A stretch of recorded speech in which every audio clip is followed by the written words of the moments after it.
Creio que já podemos voltar a segunda parte do estudo.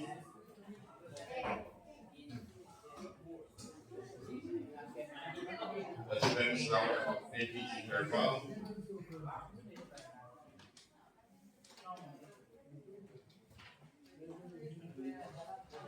Bom, boa noite a todos. Eu tiro a oportunidade de cumprimentar os irmãos, mas desejo uma boa noite a todos agora. Graças a Deus é um privilégio estarmos aqui reunidos novamente nesse segundo período, podendo apreciar as verdades que o nosso irmão está trazendo para nós. Graças a Deus, muitos aí tiveram o privilégio de estar acompanhando desde quinta-feira. Eu mesmo não tive esse privilégio devido ao meu trabalho, mas nem quinta, nem ontem. Mas hoje, graças a Deus, o Senhor me permitiu de estar aqui. Vamos fazer então a abertura da segunda parte do estudo. E vamos pedir assim sabedoria e ajuda do Senhor para poder estar compreendendo as verdades dele. E vamos iniciar então a segunda parte. Eu queria assim citar um hino 72. E depois o irmão quiser citar um outro hino e aproveitar também já está orando para esse segundo período. O hino número de 72, o Bom Pastor.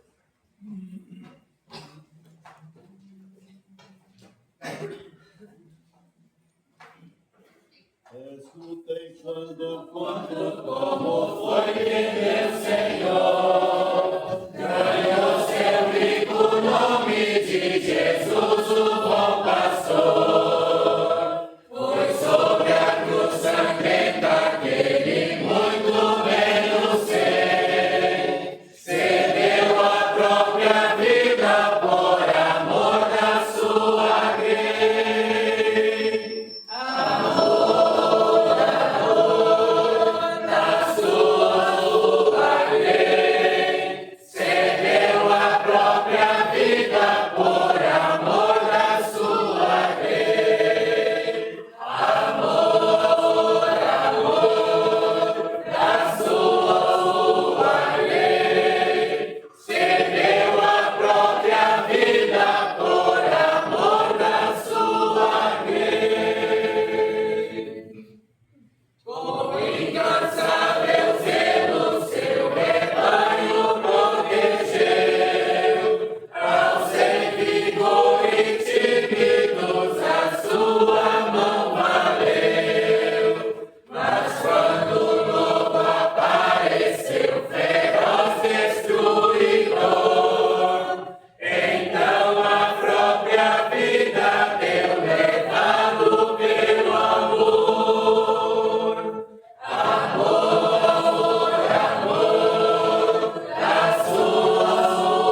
Tem desejo de citar algum outro hino?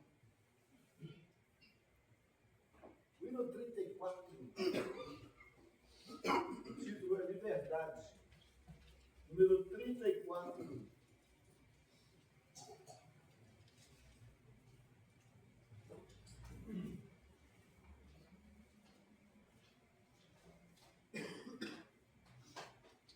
Na escravidão de Satanás se encontra o pecador, devido a não reconhecer Jesus por seu Senhor, fazendo discernir, seus laços destruir, fazendo-se seu forte redentor.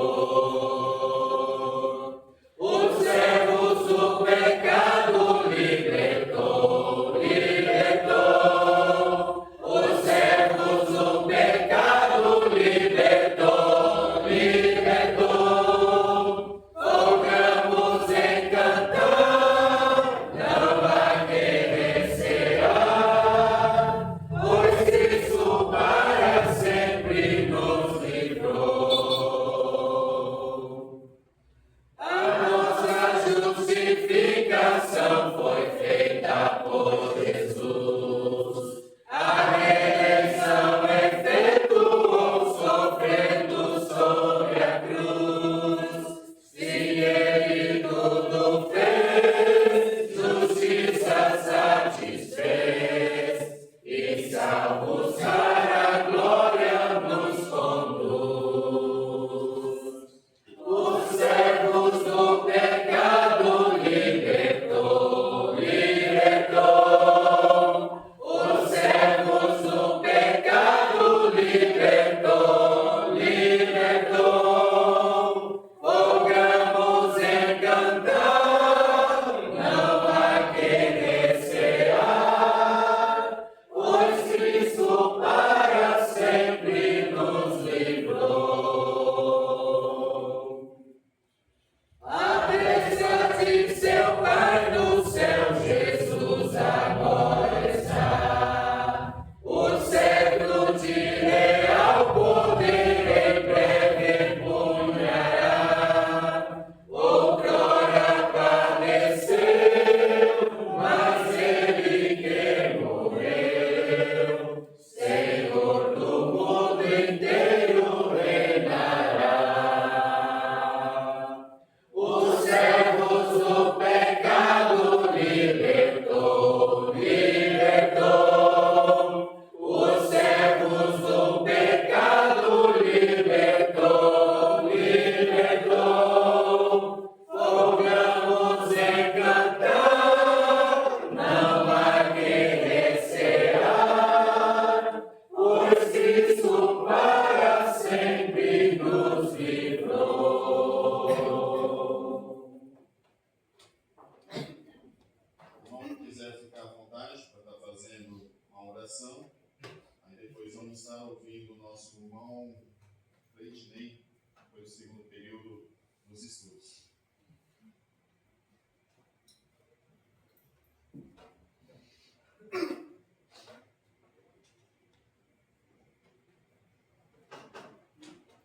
Deus e Pai, nós louvamos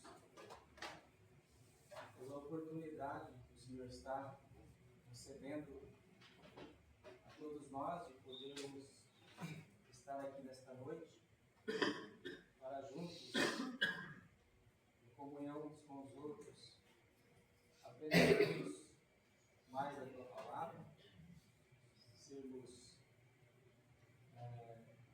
exortados, sermos animados, sermos disciplinados pela mesma.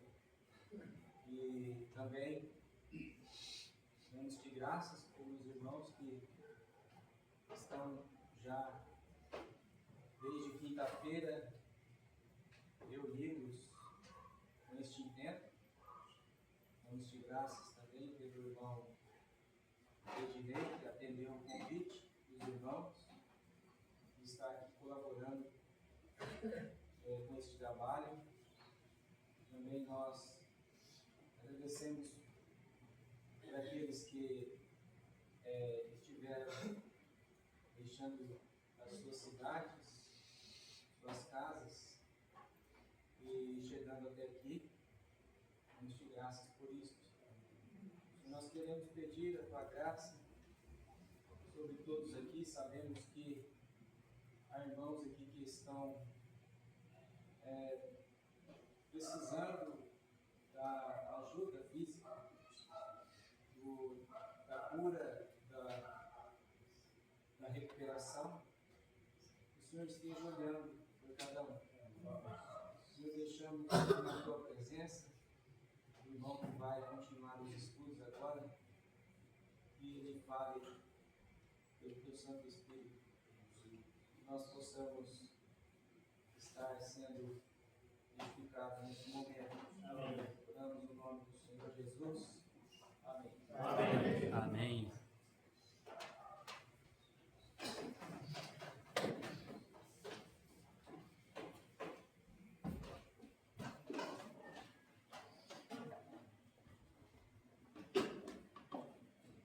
Boa noite a todos. Boa noite.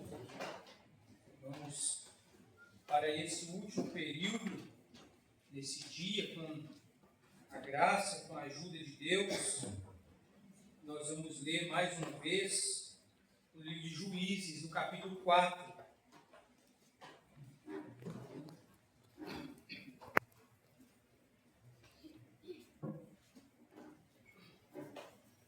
Juízes, capítulo 4, a partir do versículo 1.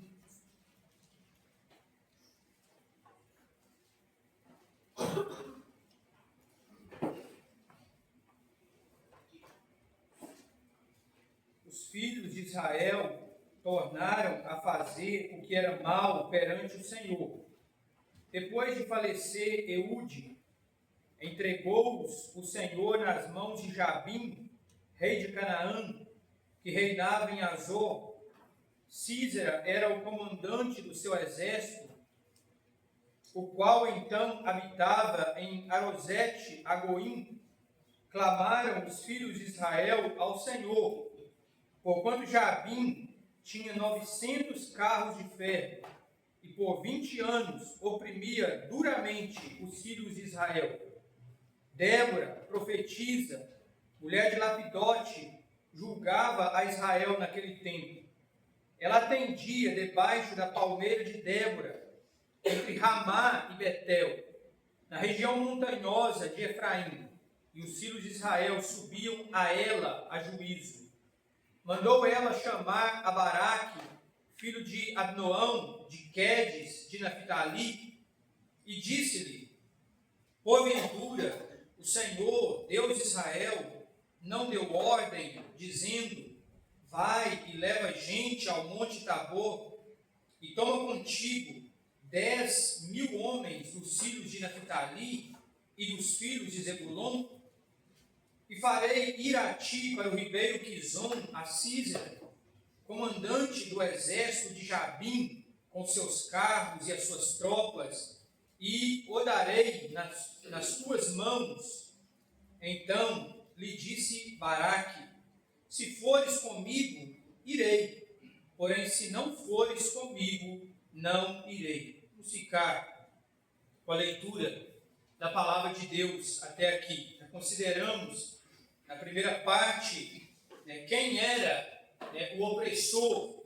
Jabim, rei de Azor, uma figura, um tipo muito adequado, apropriado de Satanás, o diabo, aquele que é o grande inimigo do povo de Deus, aquele que se opõe ao Filho de Deus, o Senhor Jesus Cristo, a Deus e ao seu povo. E consideramos o contexto em que Israel se encontrava, com a ausência, com uma crise de autoridade, de liderança, a homens que deveriam estar posicionados para o combate, mas que estavam se omitindo. Então nós pensamos no contexto atual que nós vivemos, esse contexto onde o movimento chamado unissex, o movimento feminista, né, ganha proporções cada vez, né, maiores, apregoando o empoderamento da mulher, a libertação da mulher, segundo eles, colocar a mulher nos mesmos níveis do homem, naquilo, claro, que convém a eles, porque é um movimento que se contradiz em muitas coisas daquilo que eles próprios, né, apregou. A ideologia, o início, tudo que está por trás desse movimento, como ele ganhou força lá na década de 60, com a intenção de romper, de literalmente chutar com tudo aquilo que dizia respeito a valores, padrões, princípios, costumes, tradições que a sociedade até então procurava guardar, e como que dizendo, olha, nós não queremos nada disso mais, nós estamos entediados, cansados de tudo isso, e o grande lema daqueles dias era drogas, sexo e rock and roll. Então é o que está por trás, irmãos, desse movimento. Esse movimento que chega hoje a nós de maneiras sutis, de maneiras às vezes camufladas, mas o que está por trás dele é abolir, é acabar, é eliminar as diferenças que Deus, o Criador, estabeleceu, que Deus fez entre homem e mulher, posição, papéis, características do homem e da mulher. Então, se você não souber mais nada e não quiser buscar, pesquisar nada mais sobre esse movimento, se você apenas reter isso, a intenção desse movimento maligno é eliminar completamente as diferenças criadas por Deus. É trazer confusão, é igualar tudo. E nós sabemos que todo ambiente, todo contexto onde diferenças não são respeitadas, aquele contexto, aquele ambiente, ele está fadado ao fracasso. Todo o ambiente, não estamos tratando aqui meramente apenas de um ambiente no que diz respeito à igreja, um ambiente cristão, mas todo ambiente onde diferenças não são observadas, onde diferenças não são vistas, está fadado ao fracasso. A empresa, lá onde você trabalha, seja ela de que segmento for, seja ela qual for a sua esfera de atuação, imagina se ali não tem diferenças bem estabelecidas. Imagina se ali não existe papéis designados, não existe funções bem definidas para cada pessoa que integra o contexto daquela empresa. Se ali não há autoridade e subordinados, se ali não há ninguém que ocupe uma posição de liderança que lhe foi conferido de autoridade, e ninguém que ocupe um papel, um lugar de sujeição. Ou seja, todo mundo pode fazer o que bem quiser, na hora que quiser, como quiser. Ninguém presta sujeição a ninguém. Não existe ali autoridade e subordinados. O que vai acontecer? Se é assim a empresa onde você trabalha, já procura outra empresa. Porque não vai demorar e você estará desempregado. Ela está fadada ao fracasso. Todo contexto onde não existe diferenças estabelecidas, claramente estabelecidas, está fadado ao fracasso. E esse movimento ele vem para abolir, remover as diferenças que Deus, o Criador, fez entre o homem e a mulher. Será que a nossa sociedade está voando alto? Será que a nossa sociedade está prosperando muito? Será que a nossa sociedade está alcançando o auge de realização da chamada felicidade? Será que a nossa sociedade é uma sociedade extremamente saudável? As famílias estão extremamente vigorosas, saudáveis, os relacionamentos domésticos, o padrão, a moralidade, tudo está voando alto, está indo muito bem. É assim? É assim que a nossa sociedade se encontra? Porque diferenças que o Criador estabeleceu, o homem, na sua soberba, tem procurado removê-las, tem procurado eliminá-las. Minhas queridas irmãs, não se deixem influenciar, serem influenciadas por essa semente danosa do feminismo. Não se deixe levar, ser enredada por essa história tão bonita que pintam para você, por esse quadro tão bonito que é pintado, mas que quando alguém entra de fato nele, não é nada daquilo que lhe foi pintado.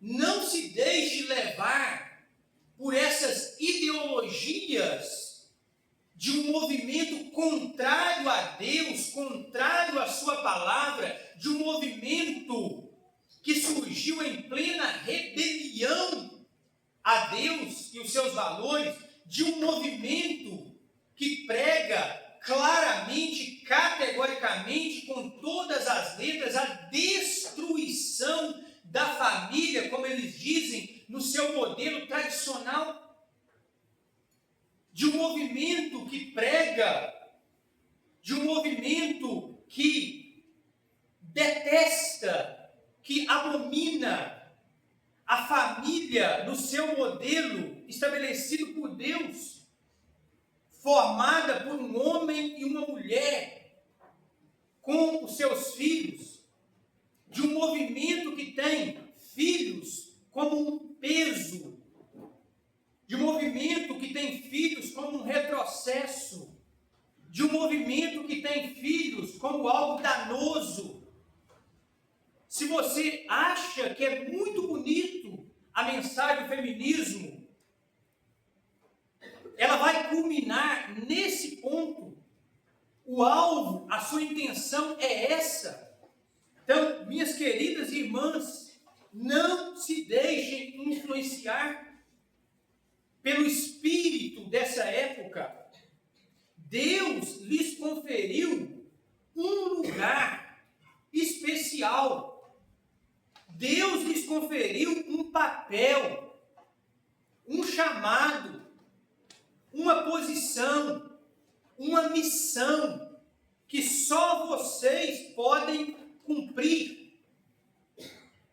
Deus sabe, e todo crente sincero, da importância, do valor das nossas irmãs no testemunho de uma igreja, no progresso da obra de Deus. Esse lugar, essa atuação, essa maneira de estar, de atuar no meio do povo de Deus, característico das nossas irmãs, seu jeito único, com os seus traços únicos que Deus lhes conferiu, seja lá no seu lar, seja na igreja. Não permita que o feminismo venha trazer ao seu coração, à sua mente, que a posição, que o lugar que Deus lhe conferiu é algo desprezível, é algo de pequena importância, é algo humilhante. Jamais, de maneira nenhuma. Quantas vezes nós ouvimos,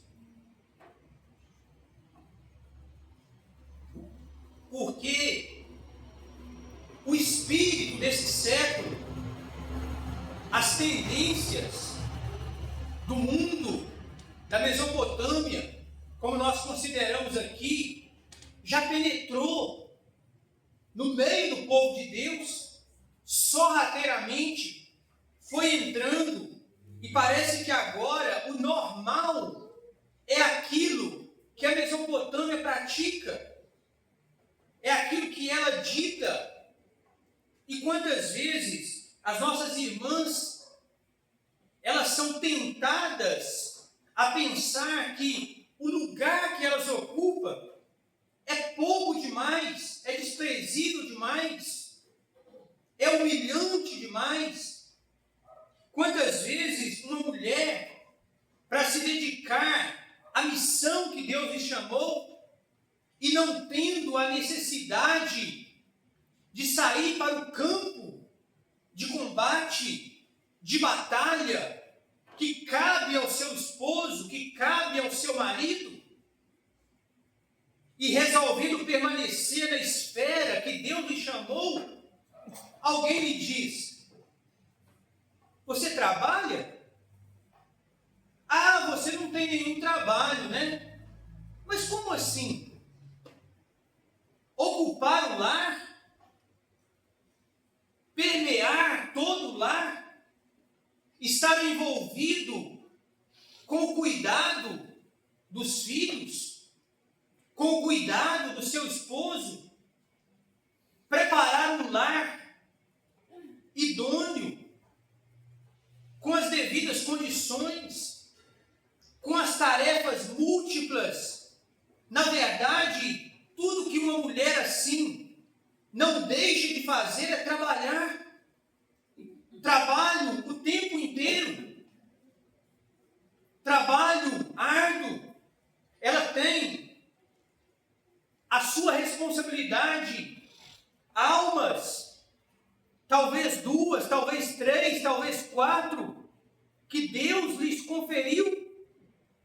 Ela abriu mão da sua carreira, ela abriu mão daquilo que os homens dizem que seria algo muito maior, para dedicar tempo, atenção, para semear a boa semente no coração daquelas pequenas almas, para instruí-las, para preparar o ambiente ao seu esposo, para cuidar dele.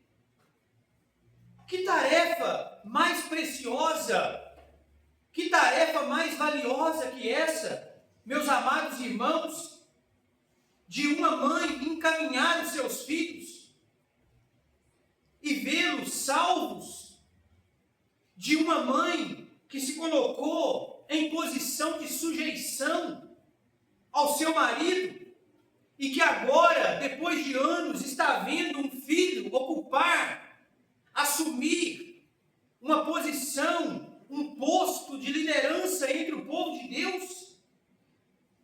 Está vendo um filho agora ser usado para instruir o povo de Deus, para animar, para ensinar o povo de Deus. O que nós temos de humilhante nisso? Que obra, que tarefa poderia ser mais especial que esta? De poder auxiliar o seu esposo, para que ele possa ser cada vez mais útil às mãos de Deus, ao povo de Deus.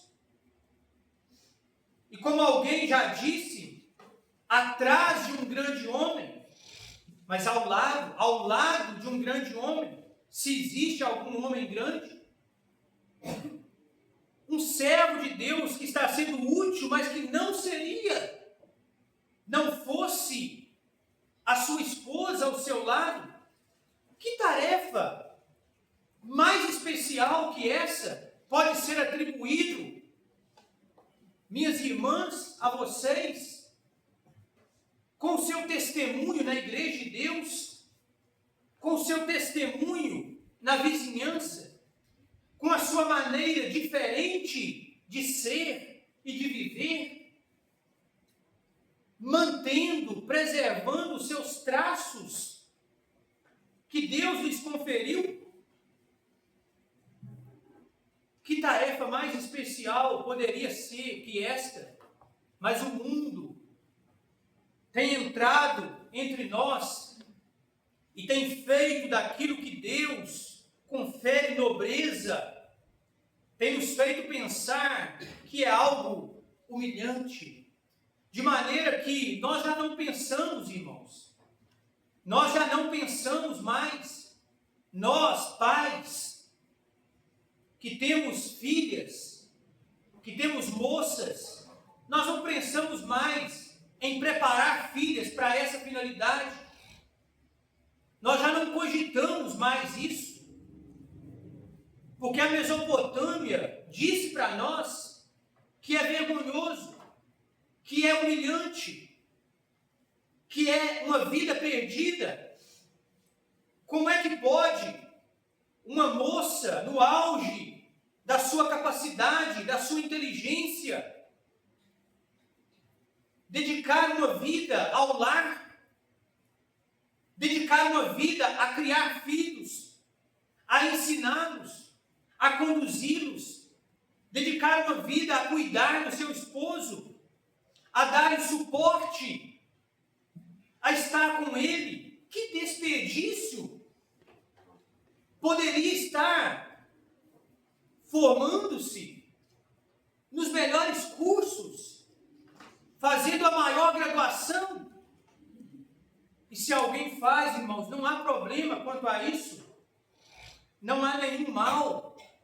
A questão é que nós não cogitamos mais em preparar filhas, em preparar moças para aquilo que Deus lhes chamou, para aquilo que Deus as conferiu. Raramente nós vamos ver pais incentivando as suas filhas a esse caminho, a essa trajetória, porque é algo desonroso. Dificilmente nós veremos, nós queremos ver as nossas filhas, as nossas moças,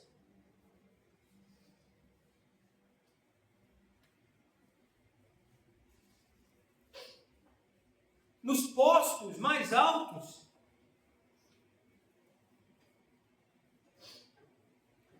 exercendo influência nesse mundo, ainda que para isso elas precisam abrir mão do lugar que Deus lhes conferiu, ainda que para isso seja necessário estarem longe do aconchego de uma igreja de Deus, longe, ainda que para isso seja necessário estar entre os lobos vorazes, as universidades federais que se tornaram um verdadeiro antro, pântano, ainda que para isso nós tenhamos que lançá-las lá, e não terão o convívio da igreja de Deus, mas a carreira profissional, ela está em primeiro lugar. Jovem, pensa, cogita em fazer aquilo para o qual o Senhor tem te chamado. Você não precisa, você não tem que obrigatoriamente seguir o mesmo rumo das demais. Não é o sistema que vai ditar como você deve viver. Não é o sistema que deve ditar. Qual é a sua vida, a carreira que você vai seguir? É a palavra de Deus, é o seu Salvador que deve ditar. Então, se Deus está te mostrando, se você tem segurança, se uma carreira não será a sua prioridade, se uma carreira não vai te privar daquilo que Deus está te chamando, ok. Mas se você não tem segurança, não tem liberdade para isso, não é porque há pressão de um lado e a pressão de outro, a pressão da família, a pressão dos parentes, a pressão das amigas, que você precisa seguir por esse caminho, por essa jornada, que talvez vá lhe custar muito alto. Então pense que o lugar, minhas irmãs, que Deus tem dado, tem conferido a vocês, a posição, o papel, é fundamental, é insubstituível, é essencial para a vida da Igreja de Deus, para o testemunho aqui nesse mundo, para o progresso do Evangelho na localidade onde você se encontra, para diversas situações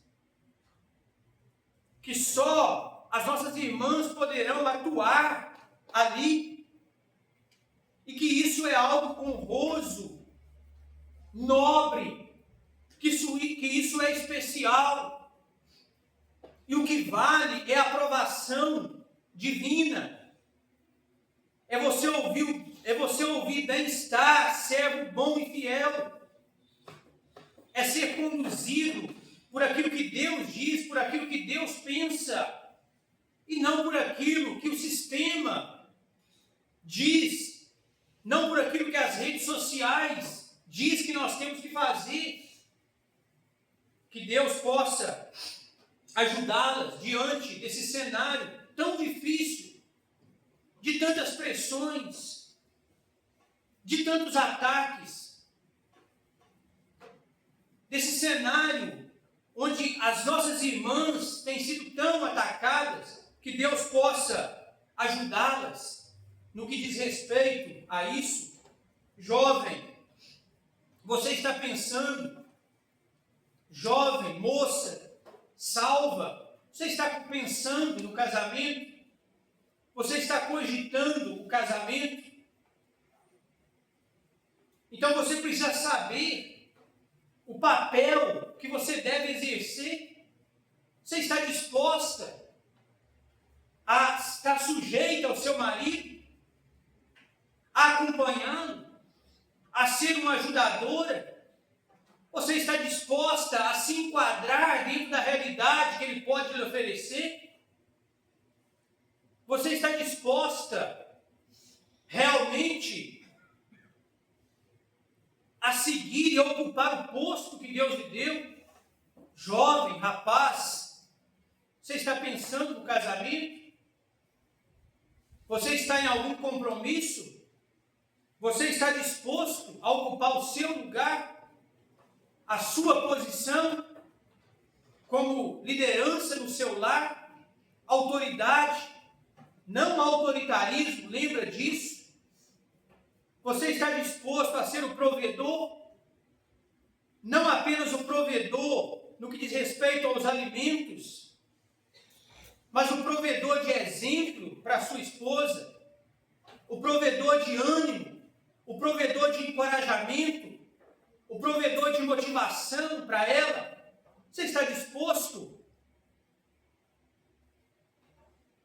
a esse compromisso? Moça, averigue se o rapaz com quem você está comprometido está disposto a isso. Rapaz, averigue se a moça está disposta a isso, para não ter problemas lá na frente, para não ter problemas no futuro. Coloca Não deixa nada escondido. Converse, apresente os seus propósitos, fale realmente das suas convicções, fale de fato o que você quer para sua esposa, o que você quer para o seu marido, para não ter que fazer isso lá na frente, para não ser apanhado de surpresa lá na frente.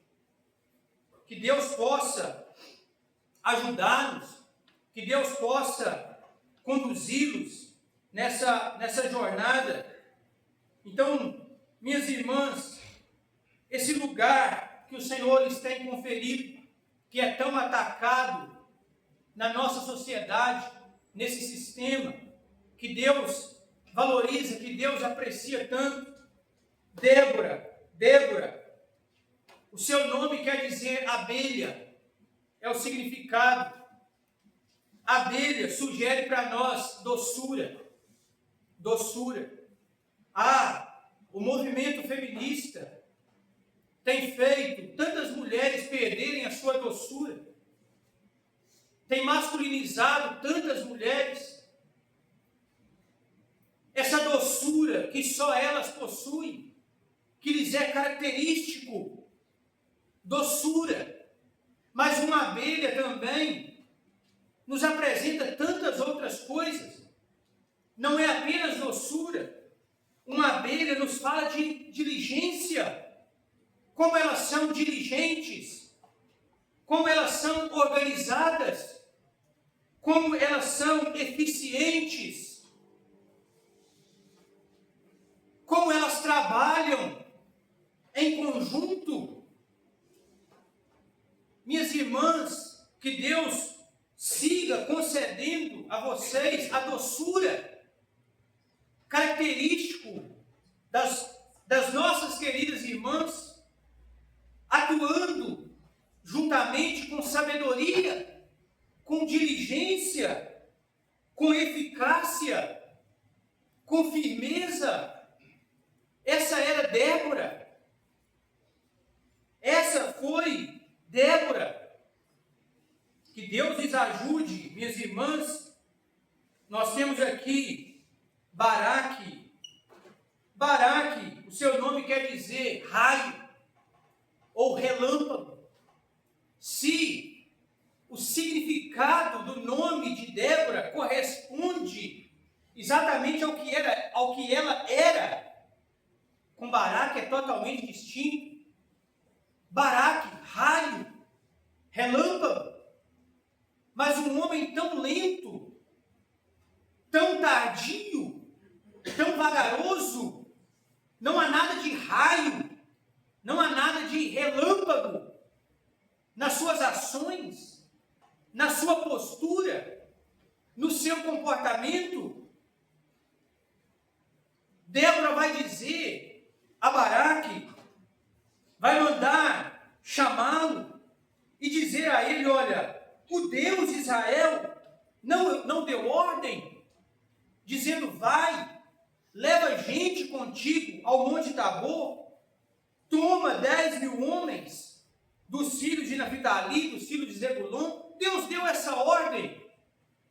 Olha, eu farei ir a ti para o ribeiro Quizon a Sísera, comandante do exército de Jabim, com seus carros e as suas tropas, e os entregarei nas tuas mãos. Pronto. Baraque tem a promessa de Deus nas suas mãos.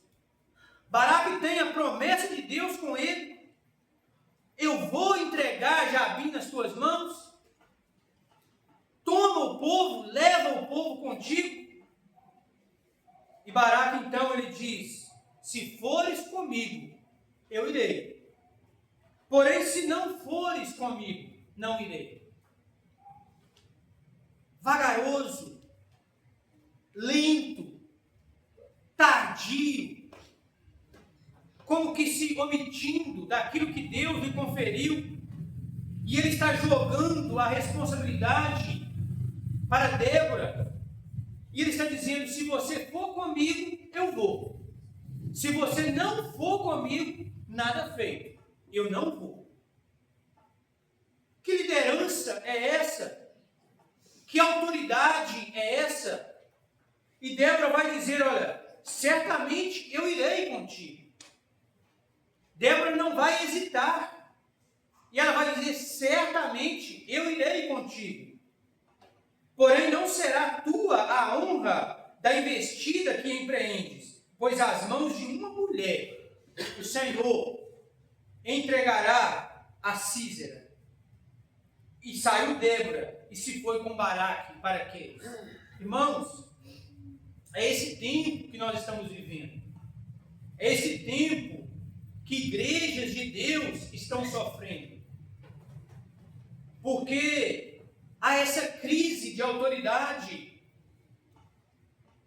há essa omissão da nossa parte, como que dizendo para as nossas irmãs, se vocês forem conosco, e elas estão assistindo, esperando iniciativa por parte dos varões da igreja de Deus, que eles tomem a dianteira.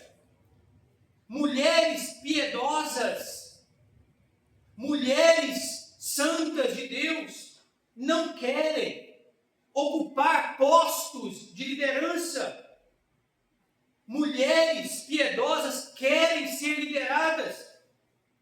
A mulher, na verdade, tem essa necessidade de ser liderada, de encontrar segurança, de encontrar abrigo, de olhar para o lado e ter para onde correr, a quem abraçar, a quem refugiar, de ver a tormenta, de ver os ataques e ter segurança e ter uma referência. A mulher tem essa necessidade.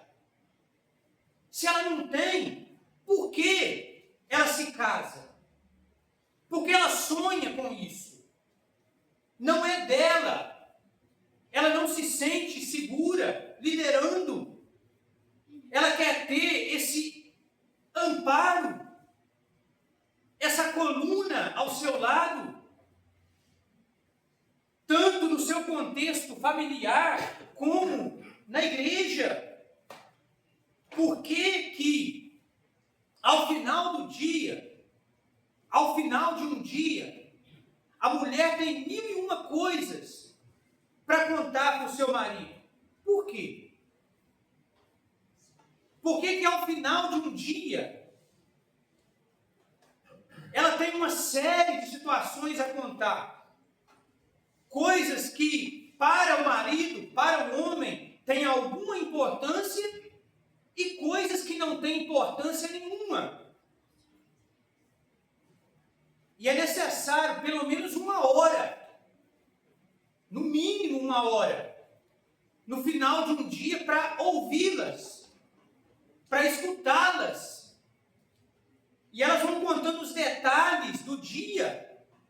E o marido está exausto, cansado. Ele não quer ouvir. São coisas mínimas, porque elas querem encontrar essa segurança, esse abrigo, esse refúgio.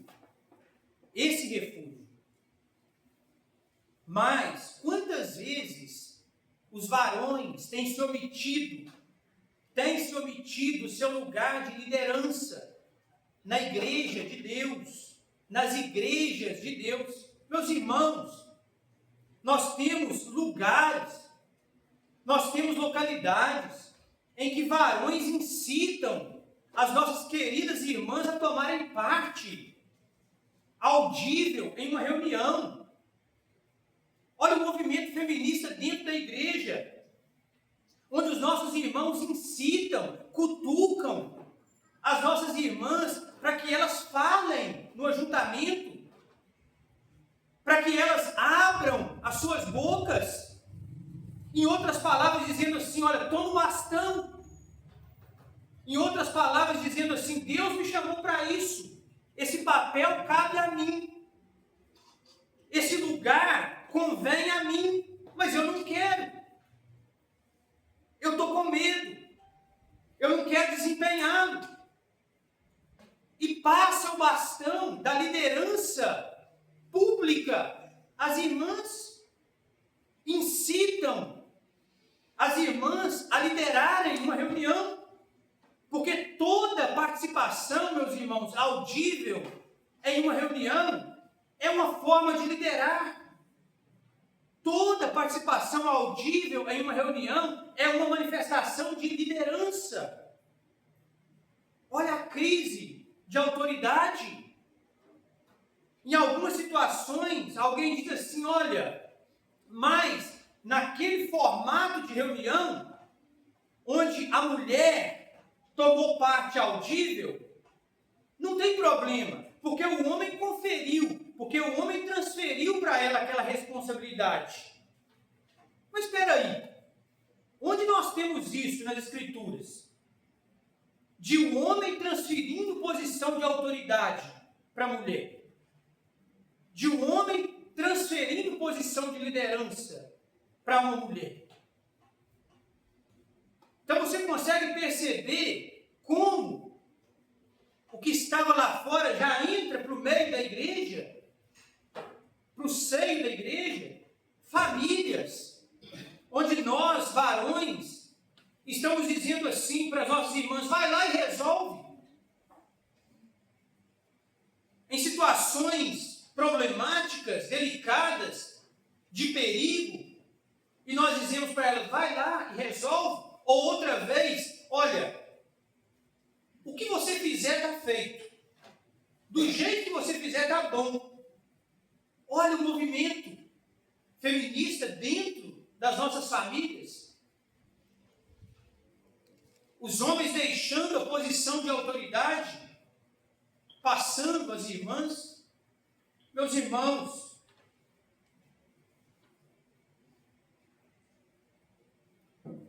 e Deus possa nos ajudar, nos dar graça a ocuparmos esse posto de liderança, de autoridade, não de autoritarismo, não um sistema ditatorial, mas uma liderança baseada no amor, uma liderança firme, convicta, mas uma liderança sacrificial, uma liderança que se entrega pelo bem da sua esposa e da sua família, uma liderança com base no exemplo, uma liderança que busca proteger, cuidar. Somado a essa posição de liderança que Deus nos deu, Ele nos incumbiu de uma responsabilidade da mais alta possível. Se você acha, minha irmã, que é difícil ser submissa, é difícil sujeitar-se, sabe o que Deus pediu para o seu marido? Ame a sua esposa, como Cristo amou a igreja. Olha o padrão que Deus colocou diante dele. Olha o padrão que Deus colocou diante de nós. Maridos, amai as vossas esposas, as vossas mulheres, como Cristo amou a igreja. Um padrão extremamente alto, extremamente elevado. E como é que Cristo amou a igreja? A si mesmo se deu por ela, se entregou por ela. E nós sabemos como Ele se deu e como Ele se entregou. Então o padrão que nós temos diante de nós é esse. Para que nós possamos exercer uma liderança amorosa. E eu gostaria de pensar, meus irmãos e queridas irmãs, como que esse movimento tem entrado sorrateiramente no meio das igrejas de Deus, no meio do povo de Deus, essa inversão de papéis, de lugares, de posição, essa inversão de valores, como ela tem entrado. Minhas queridas irmãs, atentem para isso. A palavra de Deus, as Escrituras, você não vai encontrar Deus te chamando para exercer um posto de liderança. Deus não vai te chamar, Deus não te chama para exercer um posto de ensino da palavra de Deus, de ensino público das Escrituras.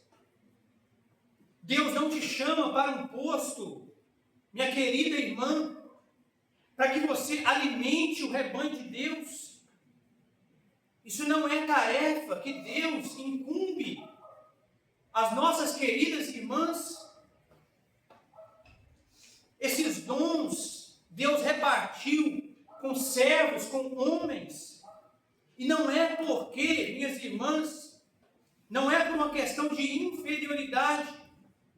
Muitas das nossas irmãs são mais espirituais do que nós. Muitas das nossas irmãs têm mais capacidade, têm mais conhecimento do que nós, homens. Têm mais exemplo, são mais piedosas. Mas, minha querida irmã, Deus não te chamou para ensino público das Escrituras. Deus não te chamou para alimentar ovelhas publicamente. Logo, minhas irmãs, ajuntamentos que foram inventados pelo homem, que não estão na Escritura, que você mesma, com honestidade, com sinceridade, pode abrir a sua Bíblia, examiná-la, pode ver lá no livro dos Atos, quando nós temos o início da igreja e as primeiras igrejas locais sendo estabelecidas e o evangelho avançando.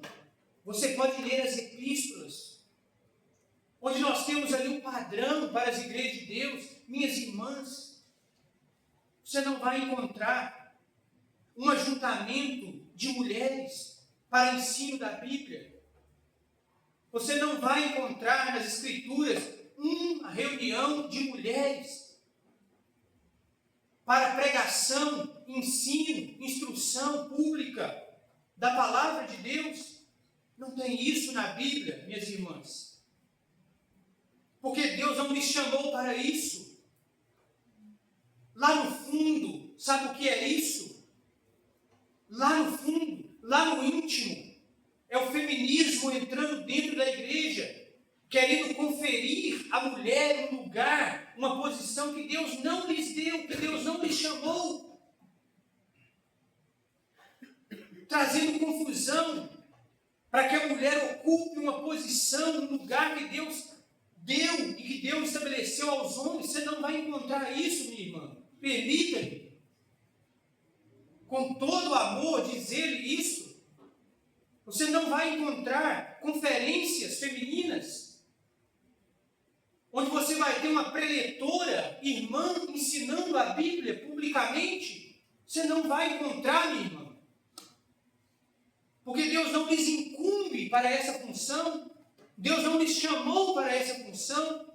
O pastoreio do rebanho, Deus incumbiu aos presbíteros, aos anciãos, aos ensinadores, aqueles que Deus chamou para mestres na igreja, como está em Efésios 4, como está em 1 Coríntios 12, em Romanos 12. Mas você poderá dizer, olha, mas os presbíteros estão falhando em pastorear o rebanho. Os ensinadores estão falhando em ensinar a palavra de Deus. Ou, na verdade, não nos falta ensinadores aqui onde nós estamos. Mas, minhas irmãs, meus irmãos, um erro não se corrige com outro erro.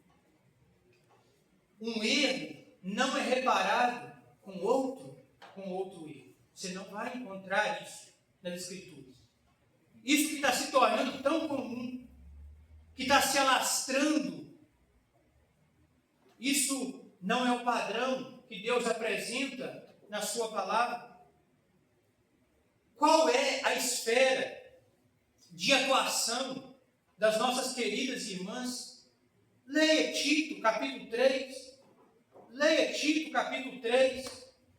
Ali, Deus vai falar da esfera de atuação das nossas irmãs idosas. E Ele vai dizer ali que elas sejam honestas, sensatas, que elas sejam sérias em seu proceder.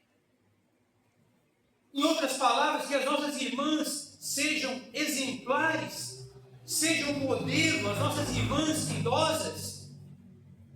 E aí, o apóstolo vai dizer ali, com a finalidade, com o propósito de instruírem. Quem instruir? As nossas irmãs idosas. A fim de instruírem as jovens, recém-casadas, a amarem os seus maridos e a seus filhos, a serem honestas, boas donas de casa. Olha a esfera, minhas irmãs, vocês podem ensinar a Bíblia.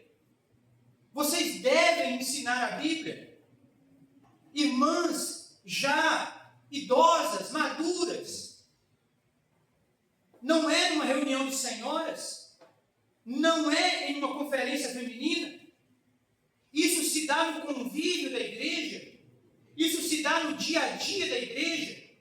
Chegou um casalzinho novo, recém-casados, precisam de instrução, precisam de aconselhamento. A jovenzinha está iniciando a vida conjugal, está iniciando a trajetória. Quanta coisa vem pela frente, quanta diferença, quantos conflitos. Pessoas vindas de famílias diferentes, criação diferente, temperamento diferente, lugares diferentes. É aí que entra o seu ministério, minhas queridas irmãs, de ir lá e instruir a jovenzinha, aconselhar, de ir lá e acolher, e falar para ela, olha, a palavra de Deus ensina assim, ame o seu marido, ame os seus filhos, seja uma boa dona de casa. Meus irmãos, sejamos sinceros, isso está sendo feito nas igrejas de Deus? É essa a esfera de atuação das nossas irmãs? Isso está sendo feito? Quantos casais jovens, recém-casados, demoram 1 ano, 2 anos para receberem a primeira visita, para receberem um aconselhamento, e até lá, sabe o que acontece? Bate cabeça um com o outro, porque não sabe lidar com um temperamento diferente, não sabe lidar com os conflitos, não conhecia o marido, não conhecia a esposa, e agora está conhecendo o marido e não aceita aquele jeito dele de ser, e o marido não aceita a esposa, o jeito dela de ser, e começam os conflitos, um relacionamento que vai se desgastando. Muita coisa poderia ter sido evitada se uma das nossas queridas irmãs estivesse realizado, cumprido o papel que Deus lhes chamou, que Deus lhes convoca a fazer. Instruído, orientado a jovem. Esse é o ministério das nossas irmãs. Sabe o que acontece, irmãos? Aquilo que Deus nos chama a fazer, muitas vezes nós não fazemos. E aquilo que Deus não nos chama a fazer, nós acabamos inventando para fazermos. Deus chama para fazer isso. E nós temos exemplos de mulheres nas Escrituras fazendo isso, trabalhando assim, aconselhando umas às outras, auxiliando-se mutuamente, que impede também que uma irmã espiritual, exemplar, madura, possa até mesmo instruir um irmão. Foi assim com Priscila e Áquila. O que fizeram com Apolo, um homem poderoso nas Escrituras, eloquente, mas lhe faltava algo, e lá está Priscila e Áquila, pontuando mais detalhadamente aquele homem a palavra de Deus. Paulo podia falar nas suas cartas de muitas irmãs. Ele podia falar de Febe. E ele podia dizer, olha, ela tem sido protetora de muitos. E de mim, inclusive. Ele podia ter algumas irmãs como mães. Ele podia falar desta e daquela irmã e dizer que muito trabalhou por vós. Quantas irmãs o apóstolo pôde apresentar nas suas cartas? Meus irmãos, que importância de irmãs maduras, experimentadas, exemplares, que nós podemos tê-las como mães, que oferecem o lar para abrigar o povo de Deus, para dar aconchego, que oferecem o lar para que o povo de Deus se sinta confortável ali, que abre a sua casa, e os jovens podem estar ali e sentirem esse aconchego. Que ministério, minhas queridas irmãs! Mas o que é feito? Nós vamos trazer algo que não está na Escritura, não está na palavra de Deus. Que nós possamos nos ater àquilo que Deus está designando para nós. Que importância teve aquelas duas mulheres? No nosso tempo já passou. Que importância Débora? Que importância teve Jael naquele dia? Duas mulheres. Como Deus usou grandemente aquelas mulheres para o bem do povo de Deus. E Débora depois, no seu cântico, ela podia dizer assim, olha, então o povo do Senhor pôde descer ao seu lar. Então o povo do Senhor pôde descer ao seu lar. Ela pôde dizer assim, então desceu o restante dos nobres. O povo de Deus, o povo do Senhor pôde descer ao seu lar. Depois de tanto tempo, depois de 20 anos de opressão, de escravidão, de medo, depois de 20 anos, com as caravanas cessadas, com os caminhos fechados, então o povo do Senhor pôde descer ao seu lar. Que Deus possa nos ajudar, irmãos, para que nós possamos dizer, a semelhança de Débora, então o povo do Senhor pôde descer, ou quem sabe subir ao seu lar. A importância das nossas queridas, das nossas amadas irmãs. Amém. Amém.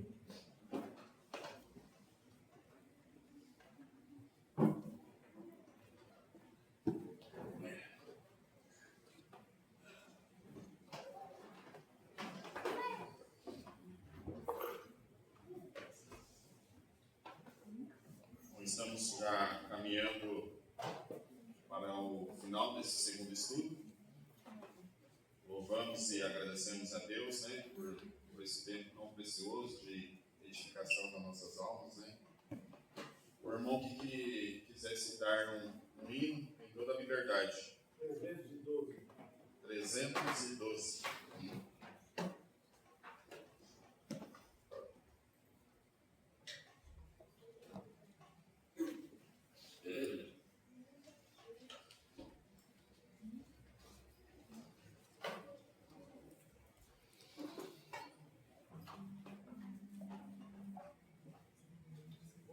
Seja o caminho de gozo e de luz.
Sobre a cruz, com seu sangue.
Agradecemos a Deus, né, por termos aqui o nosso irmão Cleidney desde quinta-feira, né, conosco. É um prazer para a igreja local aqui em Maringá.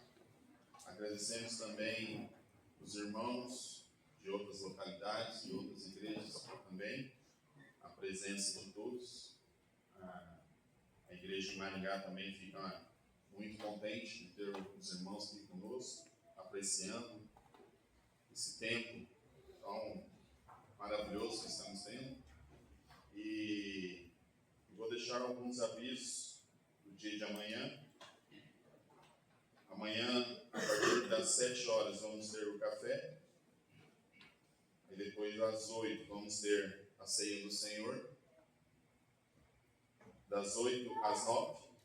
Aí, o primeiro estudo vai estar começando às 9h15. Das 9h15 às 10h30. E o segundo estudo, às 10h45.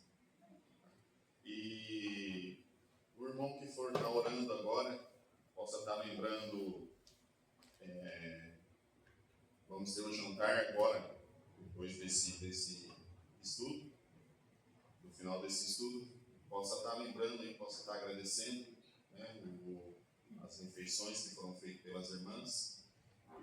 Pode também estar lembrando dos irmãos que vão estar voltando às suas casas, alguns irmãos que não vão estar ficando com a gente, possam estar também lembrando do retorno, que o Senhor possa estar aguardando os irmãos que vão estar retornando para as suas cidades, e que possa estar agradecendo também pela refeição que vamos fazer.